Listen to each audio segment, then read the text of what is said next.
मैं हूं Manav. Welcome to movie शूवी। दोस्तों, money heist season 5 part 1 release हो गया। ज़बरदस्त तरीके के लोगों का क्रेज बना हुआ था इसके लिए, और जब लोग देखे तो कोई भी डिसअपॉइंट नहीं हुआ। आप नॉर्मल किसी का जो व्यूअर है उसको देख लीजिए, चाहे क्रिटिक्स को देख लीजिए, चाहे जितने भी कंटेंट क्रिएटर्स हैं उनको देख लीजिए। उन्होंने बोला होगा आपको, यार सांस नहीं ले पाया, सीट से नहीं हिल पाया। एक बारी में सारे एपिसोड्स मैंने देख के कंप्लीट कर लिए। 5 एपिसोड आए हैं इसके, और लगभग लगभग 50-50 मिनट के हैं। हिंदी के अंदर भी आया है, तो बहुत ही वाइड रीच है। मतलब मेरे को तो हिला ही नहीं गया सीट से। इस तरीके का आपको रिएक्शन मिलेगा। और जेन्युइनली मैं बोलूँ कि अगर जब मैंने मनी हाइस्ट देखा, और मैंने अपना फर्स्ट रिएक्शन दोस्तों कल भी शेयर किया था, जब मैंने 2-2.5 एपिसोड देख लिए थे, काफ़ी ज़्यादा मेरे को इम्प्रेसिव लगा। बट उसके अंदर कुछ बातें मैंने अलग से भी बोली थी। अगर आपने वो नहीं देखा है तो डिस्क्रिप्शन बॉक्स में मैंने डाला है। अब उसके आगे की मैं कॉन्वर्सेशन करने वाला हूँ कि ये अमेजिंग तो बहुत ज़्यादा है। देखो, सीट से हिलने नहीं दिया। मैं एंटरटेनमेंट वैल्यू की बात करूँ तो स्काई हाई है। अगर मैं थ्रिलर क्वेश्चन की बात करूँ तो मेरे को जो एड्रेनल रश होना चाहिए, मेरे को गूज बम्स आने चाहिए, मेरे को जो अलग अलग थ्रिलिंग चीज़ें होनी चाहिए, मतलब 10/10 तो गलत हो गया, 20/10 हो जाएगा, इतना ज़बरदस्त था। बट आज जो डिस्कशन होने वाली है दोस्तों, वो कुछ थोड़ा ना अलग तरीके की करते हैं। क्योंकि देखो, हम लोग जब रिव्यू करते हैं ना, तो रिव्यू में थोड़ी भेड़ चाल भी होती है कि अच्छा है, अच्छा है, अच्छा है, बहुत बुरा है, बुरा है, बुरा है। बीच में कोई कॉन्वर्सेशन होती नहीं है, क्योंकि यूजुअली लोग या तो देखते नहीं हैं जो रिव्यूअर्स होते हैं, या फिर जो कंटेंट क्रिएटर्स होते हैं, क्योंकि वो अपना दिमाग जो है ना वो ज़रा थोड़ा कम लगाते हैं। तो मैंने थोड़ा सा लगाने की कोशिश करी। तो मैंने ना क्या किया कि मैंने ये देखा कि जब मैंने मनी हाइस्ट देखनी शुरू करी थी, तो क्या रीज़न थे कि मुझे मनी हाइस्ट इतना ज़्यादा पसंद आया था। और अगर मेरे को पसंद आया तो दुनिया ने क्या उसी तरीके से इसको कंज्यूम किया था कि नहीं किया था। तो मैं थोड़ी रिसर्च करनी शुरू करी। तो जब इसकी नॉर्मल सिनॉप्सिस, या आप कह सकते हैं ना नॉर्मल डिस्क्रिप्शन आती है, what is Money Heist all about, तो आपको पता चलेगा it is about a heist, but it is largely about mind game, planning, no killing involve, as per professor. और हमें ये भी पता है कि प्रोफेसर का जो इन्फ्लुएंस था काफ़ी हद तक बर्लिन से भी आया था, और बर्लिन जो है वो भी अगेंस्ट एनी किलिंग था। वो माइंड गेम लगाता था, किस तरीके से मैं कट लूँ, इधर उधर रास्ते बना लूँ। So they are set of criminals who might want to do a bigger heist, smaller heist, but they're not killers. Okay, they don't even have killer instincts. तो होता है ना कि भाई मार सकता हूँ, मैं कर सकता हूँ। इसी वजह से उनके कॉन्फ्लिक्ट्स भी होते हैं। इसी वजह से शायद आपने एक रियो का सीन भी देखा होगा जिसमें वो शूट नहीं कर पाता है। ठीक है, ये सब बातें आप अपने दिमाग में रजिस्टर कर लो। तो और सेकेंड चीज़ मैंने आपको पहले ही बोल दी है कि भाई सुपर थ्रिलिंग था, बेस्ट था, अब उसके अंदर कोई डाउट नहीं है, बहुत अच्छी इन्होंने एपिसोड बनाए हैं। बट इसका जो कोर बोलते हैं ना, किसी भी चीज़ का कोर, न्यूक्लियस, जैसे अर्थ का कोर गर्म है, हर एक का कोर क्या है। जैसे मैं बोलूँ रणवीर सिंह का कोर है कि उसके अंदर लॉट ऑफ एनर्जी है। अब अचानक से मैं उसको किसी देवदास के रोल में देखूंगा तो मैं बोलूँगा थोड़ा मिसमैच हो गया। बट हो सकता है कि वो एक्टर बहुत अच्छा है तो वो अच्छा परफॉर्म कर दे। तो मुझे ऐसा लग रहा है कि कहीं ना कहीं मेरे साथ भी यही फीलिंग आई जब मैंने मनी हाइस्ट देखा, कि बहुत अच्छा है अगर मैं स्टैंड लोन देखूं। बट इसकी कोर वैल्यूज़ पे क्या ये खरा उतरता है कि नहीं उतरता, क्योंकि मैंने यहाँ पर गन्स भी देखी, मैंने वॉर भी देखी, मैंने ब्रुटैलिटी भी देखी, और मैंने कुछ अनरियल चीज़ें भी होती हुई देखी। अब मैं कुछ चीज़ें आपके साथ डिस्कस करूँगा। हो सकता है मेरी ये ऑब्जर्वेशन कुछ एक्स्ट्रा ऑब्जर्वेशन हो, तो बिना बदतमीजी करे, ये केवियाट है, हाँ, बिना बदतमीजी करे। अगर आपको हो सकता है मेरे विचार से शायद तकलीफ हो, आपको लगे कि मैं शायद ठीक नहीं बोल रहा हूँ, कोई बात नहीं, I will respect your word, और मैं एक्सेप्ट करूँगा कि शायद मेरी ऑब्जर्वेशन ठीक नहीं होगी।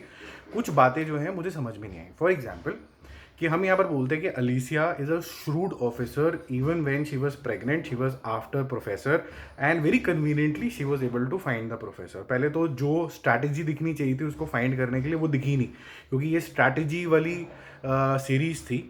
तो उस सीरीज़ में हमें ये दिखाया गया कि अलीसा बड़ी कन्वीनियंटली प्रेग्नेंट होते हुए भी, इस लेवल की प्रेग्नेंट होते हुए भी 9th मंथ में, कि that she can deliver the baby any point in time now, she is very conveniently able to find a professor. Secondly, professor is making plan A, plan B, plan C, और plan D भी उसके पास ready होता है, but he hasn't made any plan for himself, which is a surprising thing. दूसरा, the pregnant lady who is finding difficulty in walking is able to knock down professor, और उसके जो 2 साथी भी आते हैं वहाँ पर उसके हाइड आउट बंकर के अंदर, उसको भी कर देती है चित। कैसे? Now there is a gun का जो अंकल जो दिखाए गए होते हैं, मैं तो नाम भूल रहा हूँ, जब वो आते हैं प्रोफेसर से मिलने के लिए, और फिर अलीसिया उसको भी, उसकी भी गन ले लेती है। अलीसिया के पास भी गन है, अंकल के पास भी गन है, तो दोनों के पास, किसी के पास एडवांटेज नहीं है। दोनों में से जो ज़्यादा श्रूड है वो अंकल हैं, क्योंकि वो ये सब चीज़ें करते हुए आए हैं। लेकिन अलीसिया विंस, समझ में नहीं आया कि उसकी ऐसी क्या सनक थी she is able to beat the professor also very conveniently, मैंने बोला। फिर बड़ी कन्वीनियंटली स्टोरी में ये दिखा दिया जाता है कि she is about to deliver the child and her water breaks and the only man who can save. Now यहाँ पर देखो, प्लानिंग अच्छा करने वाला बंदे का मतलब ये नहीं होता कि मैं एक डॉक्टर भी बन गया हूँ तो फिर अचानक से बड़ी कन्वीनियंटली प्रोफेसर साहब जो हैं वो डॉक्टर भी बन जाते हैं। इट इज़ वेरी कन्वीनियंट कि अब अलीसिया जो है वो प्रोफेसर की साइड में आ जाती है ना। ये ना, this is why I am saying all this is luck by chance, this is not planning. You cannot plan that Alicia will come to that bunker and she will basically, the water will break and the only rescuer will be professor. You can't plan all of that. ये थोड़ा बड़ा convenient सी story telling होगी। देखने सुनने में मुझे भी बड़ा मजा आ रहा था, मैं भी बड़ा खुश हो रहा था, अच्छा देखा प्रोफेसर को एक और चांस मिल गया, वो ठीक है। लेकिन ये लक बाय चांस है, इट इज़ नॉट प्लानिंग।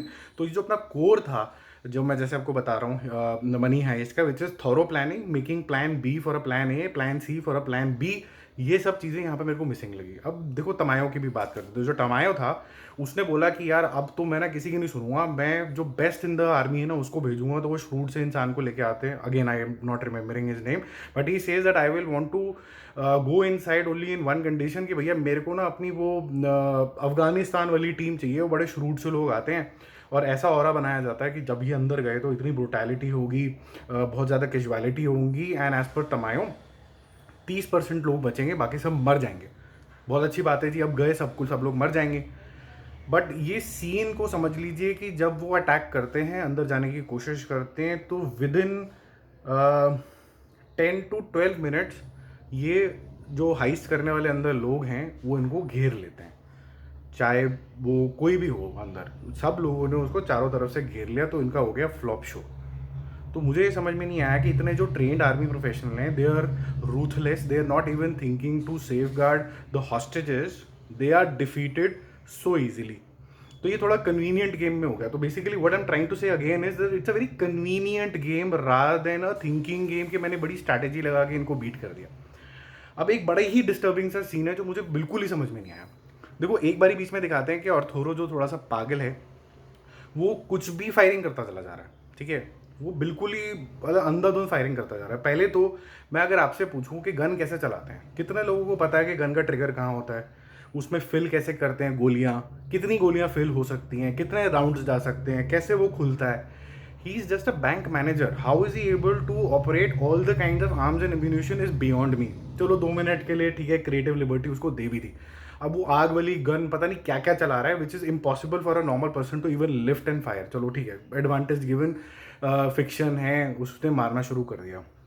लेकिन फिक्शन का मतलब ये नहीं है कि हम उल्लू हैं, क्योंकि एक सीन के अंदर ये भी आता है कि अर्थोरो टीज करने लग जाता है और उसको बोलता है कि एक डेनवर को कि भैया मैं तेरे को मारने आ रहा हूँ, और वो शील्ड क्रिएट करता है, जैसे मोर्चाज होते हैं ना, 2 मोर्चा खुलते हैं, फिर वो फायर करता है, 2 मोर्चा खुलते हैं, वो आपने सीन देखा होगा। और मोनिका वेंट से आ रही होती है, अर्थोरो को कन्फ्रंट करने के लिए, मारने के लिए थोड़ा सस्पेंस में रखा जाता है। लेकिन जब वो गिरती है नीचे, अर्थोरो जैसे मैं और मेरे पीछे मोनिका गिरी, अब मोनिका तो गिरी, लेकिन जो अर्थोरो है उसको जो ये ब्लेड्स अंदर बाहर हो रहे हैं, जो मोर्चा को अंदर बाहर कर रहे हैं, उसके साथ 2 इंसान और थे, सब लोग फायरिंग कर रहे हैं बाकी rest of the highest members के ऊपर। अब अचानक से एक बंदूक लेके मोनिका जाती है, जिससे अर्थोरो डर जाता है। अर्थोरो के पास पीछे भी गन है, उसमें वो बातों में लग जाता है, लेकिन कोई भी फायरिंग नहीं हो रही है। मतलब ये मेरे को बियॉन्ड समझ में नहीं आया। जो बाकी जो 2 लोग हैं जो अर्थोरो के साथ हैं, उनके पास तो पूरे आर्म्स एंड एम्यूनिशन है, वो डर जाते हैं। एक गन से, एक लड़की से वो डर जाते हैं। वो लोग क्या कर रहे थे, जब वो फायर भी कर रही होती, बाकी कोई और फायर भी नहीं कर रहा होता। क्यों नहीं कर रहा होता यार? वैसे तो तुम इतनी ब्रूटली फायरिंग पे फायरिंग, फायरिंग पे फायरिंग, फायरिंग पे फायरिंग, अंधाधुंध जितने भी हाइस्ट करने वाले लोग हैं उनके ऊपर कर रहे हो, लेकिन इस बारी किसी ने मार दिया है, अटेम्प्ट टू मर्डर ही हो गया किस्म का, उसमें आपने कोई फायरिंग नहीं करी। क्यों भाई? तो भी बड़ा कन्वीनियंट सा हो गया यार। बड़ी इजीली तुमने स्टोरी को अपने तरीके से ट्विस्ट एंड टर्न में मोल्ड कर लिया। तो मुझे ऐसा लगा कि जहाँ पर थॉरो प्लानिंग हुआ करती थी, जहाँ पर प्लान ए का प्लान बी होता था, बी का सी होता था, डी होता था, जो हमें मज़ा आता था कि professor and his team is beaten by somebody, but you know what, in the end it was part of the plan. ये जो मैं बोल रहा हूँ ना, ये जो चीज़ है वो मेरे को मिसिंग लगी यहाँ पर लक बाय चांस, थोड़ा सा फिक्शनल, थोड़ा सा अनरियल चीज़ें थोड़ी ज़्यादा किक इन हो गई, मुझे ऐसा लगता है। अब आपको क्या लगता है? तमीज़ के दायरे में ज़रा कमेंट करो। आप ये भी कह सकते हैं कि जी ये ठीक है, फिक्शन ही है, फिक्शन को फिक्शन की तरह लो, लेकिन मेरा मानना ये है कि जो मेरा कोर था, why I started seeing Money Heist, उससे थोड़ा सा डिफरेंट हो गया।